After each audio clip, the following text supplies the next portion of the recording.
दोस्तों नमस्कार, स्वागत है आप सभी का एजुकेशन मंत्रा में। दोस्तों आज से हम करंट अफेयर्स का सफ़र तय करने वाले हैं। 18 अप्रैल 2022 है। आज से ही शुभ मुहूर्त को शुरू करते हैं और निचोड़ हम चुटकियों में देखेंगे। तो चलिए दोस्तों, बिना किसी देरी के, बिना समय गंवाए हम वीडियो को शुरू कर ही लेते हैं। दोस्तों आज का हमारा पहला फैक्ट है पुरुष FIH हॉकी विश्व cup 2023 men's FIH hockey world cup 2023 कहां आयोजित किया जाएगा।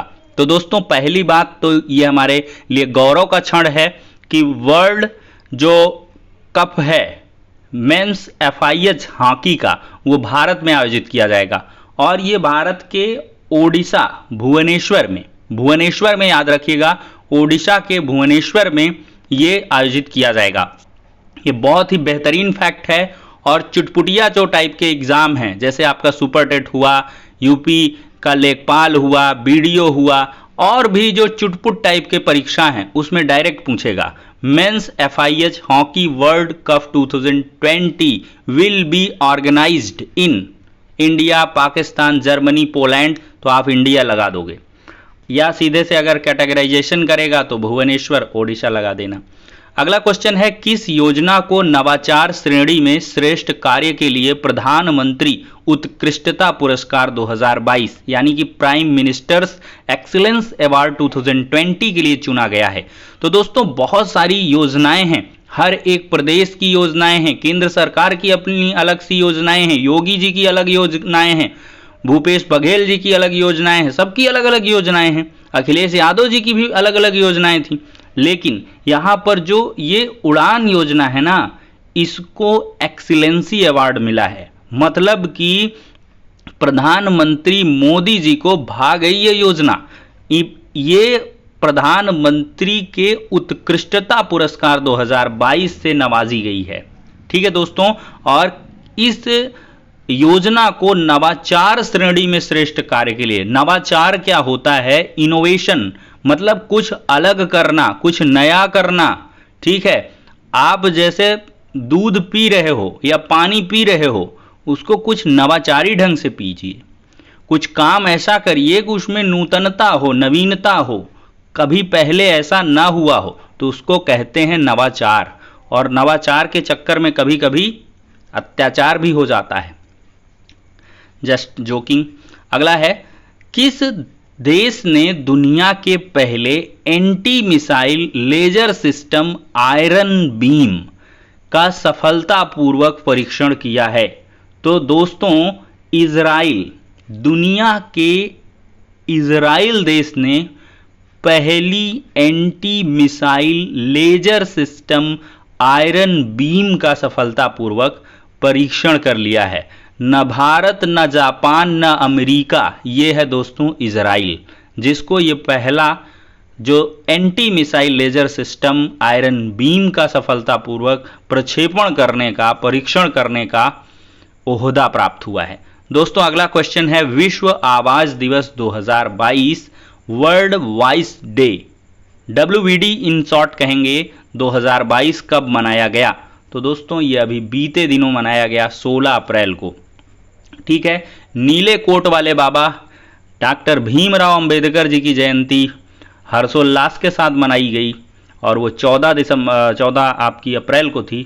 उसके एक दिन बाद यानी कि 16 अप्रैल को विश्व आवाज दिवस मनाया गया और ये पूरे विश्व में धूम और धड़ाके से मनाया गया। चलिए अगला लेते हैं। भारतीय विज्ञापन मानक परिषद ASCI की नई CEO कौन बनी है। ऐसे कोई नहीं कि चटरापटरी विज्ञापन कुछ भी हो जाएगा, विज्ञापन की बाकायदा स्क्रीनिंग होती है, उसकी इन्वेस्टिगेशन होती है, उस पर नज़र रखी जाती है। तो भारतीय विज्ञापन मानक परिषद, चाहे तो किसी विज्ञापन पर न्यूडिटी है, एडल्ट है, गंदा चीज़ है, खराब है, कुछ भी है, या जो मूल भावनाओं से खिलवाड़ करे या किसी की जन भावनाओं को ठेस पहुंचाए, तो ऐसे विज्ञापनों को बैन भी करते हैं। तो ये ASCI है, भारतीय विज्ञापन मानक परिषद। इसकी नई जो CEO बनी है मनीषा कपूर बनी है दोस्तों। कौन बनी है दोस्तों? मनीषा कपूर, काफ़ी इंपॉर्टेंट है। दोस्तों, सड़क दुर्घटनाओं की तत्काल जानकारी प्राप्त करने के लिए ईडार पोर्टल को किसने लॉन्च किया है? ईडार कहो या ईडर कह लीजिए, जो भी आप कह लीजिए, ईडर ही हम बोलते हैं। आप क्या बोलते हैं दोस्तों? तो ईडर पोर्टल, ये ईडर ही होगा, क्योंकि सड़क दुर्घटना है तो तत्कालीन जानकारी प्राप्त करनी है, तो ईडर पोर्टल है। ये सड़क परिवहन और राजमार्ग मंत्रालय के द्वारा जारी किया गया है। ईडर पोर्टल, याद रखिएगा दोस्तों, ईडर पोर्टल आपके दिमाग में छप जाना चाहिए कि यह सड़क परिवहन और राजमार्ग मंत्रालय ने इस पोर्टल को विकसित किया है। इतने ज़्यादा पोर्टल हैं दोस्त, आपका दिमाग हैंगओवर कभी करने लगता होगा, ये पोर्टल, वो पोर्टल, फला पोर्टल, ढिमाक पोर्टल। लेकिन दोस्तों, जब तक नौकरियां ना मिल जाए तो आपको तो इन पोर्टलों को खोपड़िया में धंसाना ही पड़ेगा।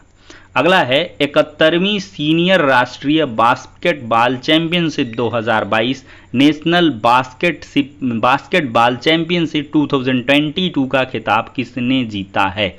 तो दोस्तों, ये जीता है तमिलनाडु ने। किसने? तमिलनाडु ने 71वीं सीनियर राष्ट्रीय बास्केटबॉल चैंपियनशिप 2022, जिसको कहोगे नेशनल बास्केटबॉल चैंपियनशिप 2022, इसका खिताब किस राज्य को मिला है? तमिलनाडु को। अगला है अंतर मंत्री स्तरीय समन्वय समूह, यानी कि inter ministerial coordination group, IMCG की पहली बैठक की अध्यक्षता हर्ष श्रृंगला, पूर्व विदेश सचिव है, इन्होंने की है। अगला क्वेश्चन लेते हैं, नववर्ष उत्सव रोंगाली बोहाग बिहू महोत्सव किस राज्य में मनाया गया? तो दोस्तों, बिहू लगा है तो ये असम का ही होगा, नो डाउट, इसको आराम से याद कर लेना।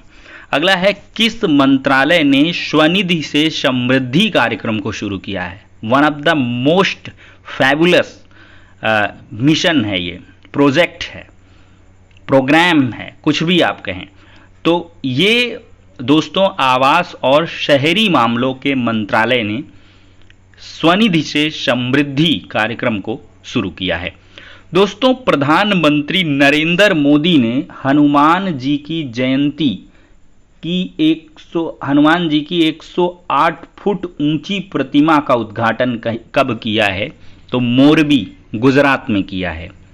हाल ही में हनुमान जयंती थी तो उसी दिन किया है। मोदी जी ने मौके पर चौका लगाया है दोस्तों। क्या किया है? मौके पर चौका लगाया है। हनुमान जी की 108 फुट की ऊंची प्रतिमा का इन्होंने उद्घाटन ही कर डाला है, मोरबी, गुजरात में। गुजरात का कौन सा नृत्य प्रसिद्ध है? गरबा, गुजरात का गरबा। अगला क्वेश्चन है, भारत के किस राज्य केंद्र शासित प्रदेश में पहली बार समुद्र तट महोत्सव सी पोंडी 2022 आयोजित किया गया? तो भारत के किस राज्य या केंद्र शासित प्रदेश में पहली बार समुद्र तट महोत्सव ही इन्होंने मना डाला, मतलब हर चीज का महोत्सव। एक और आपकी खोपड़िया में छेद करने के लिए तैयार हो गया करंट अफेयर्स। पहली बार समुद्र तट महोत्सव सी पोंडी 2022 आयोजित किया गया पुदुचेरी के द्वारा। किसके द्वारा? पुदुचेरी। दोस्तों, किस राज्य के मुख्यमंत्री ने हर वर्ष 14 अप्रैल यानी कि BR अंबेडकर नीले कोट वाले बाबा जी की जयंती पर समानता दिवस इक्वेलिटी डे मनाने की घोषणा की है? Tamil Nadu, MK Stalin. तो किस राज्य के मुख्यमंत्री हैं? तमिलनाडु के हैं MK स्टालिन। इन्होंने 14 अप्रैल को समानता दिवस इक्वेलिटी डे के नाम से मनाने की बात कही है और ये बनाया जाएगा। बहुत ही बेहतरीन निर्णय है। अगर देखा जाए तो नीले कोट वाले बाबा जी ने समानता की ही क्रांति लाई थी, जो OBC, SC, ST, महिला सभी के लिए इन्होंने कार्य किया है। लेकिन कुछ चुटपुटिया टाइप के लोग सोचते हैं कि इन्होंने सिर्फ दलितों के लिए कार्य किया है। ये दलितों के नहीं, महिलाओं के भी सबसे बड़े मसीहा हुए हैं, क्योंकि महिलाओं को जो राइट्स मिले हैं, जो महिलाओं को आज़ादी मिली है, ये इन्हीं की देन है। शिक्षा का अधिकार मिला, कदम से कदम बढ़ाने का अधिकार जो महिलाओं को मिला, वो BR अम्बेडकर महोदय की देन है। और साथ ही साथ इन्होंने जो दलित वर्ग है उसके लिए तो कार्य किया ही था, और साथ ही साथ संविधान के निर्माता हैं, तो बहुत बड़ी चीज़ हैं BR अम्बेडकर साहब। तो चलिए अगली जो क्वेश्चन है उस पर हम फोकस करते हैं। तो इक्वेलिटी डे के रूप में मनाया जाएगा। तमिलनाडु के MK स्टालिन महोदय ने ऐसा बेहतरीन निर्णय लिया है। चलिए कुछ ज़्यादा हो रहा है अम्बेडकर जी के लिए। अब अगला क्वेश्चन लेते हैं, किस देश ने भारत को गेहूं आपूर्तिकर्ता के तौर पर मंजूरी दी है, मतलब गेहूं का सप्लायर ही बना डाला। तो दोस्तों ये देश है मिस्र। मिस्र ने भारत को गेहूं आपूर्तिकर्ता, गेहूं की आपूर्ति का कर्ता घोषित कर दिया है मिस्र ने भारत को। दोस्तों लास्ट क्वेश्चन है, 12 अप्रैल 2022 को भारत के दूसरे सबसे बड़े बैंक यानी कि पंजाब नेशनल बैंक का कौन सा स्थापना दिवस मनाया गया? तो 128वां स्थापना दिवस मनाया गया, और जो इसकी स्थापना हुई थी 1894 में हुई थी। तो देख सकते हैं PNB आपका कितना पुराना बैंक है। PNB में आपका कितने लोगों का खाता है कमेंट में ज़रूर बताना, और देश के सबसे बड़े बैंक का नाम बताइए, जिसको भी पता है दबा के बताएगा। और लाइक एंड शेयर बिल्कुल करिएगा। 1894 में इस्टेब्लिश हुआ था PNB, और 128वां इसका बर्थडे यानी कि स्थापना दिवस, बर्थडे कुछ भी बोल लीजिए आप, वो मनाया गया है। तो दोस्तों कुछ इंटरटेनमेंट के पर्पज से इधर उधर की चीज़ें बोली गई हैं, उनको आपको इधर उधर नहीं लेना है, क्योंकि एक माइंडसेट होता है। अगर एक पैसिव माइंड से आप चीज़ों को सुनोगे तो ऐसे ही चली जाएंगी। यूट्यूब में सैकड़ों वीडियो देख डालिए, लेकिन आपके जहन में 10 मिनट के समय देने के बाद जितनी चीज़ें बस जाएं, तो वही समझिए आपके लिए कारगर है। तो दोस्तों इसको पूरी तरीके से मेमोराइज करिएगा। इसी प्रकार का निचोड़ आपको करंट अफेयर्स का हम डेली लाते रहेंगे, अगर इसी प्रकार आपका प्यार और जो स्नेह है हम पर बरसता रहा। प्यार और स्नेह बरसाने का मतलब है लाइक करिए, ज़्यादा से ज़्यादा शेयर करिए, आनंद आएगा हमको भी और आपको। तो चलते हैं, अगले वीडियो में मिलते हैं।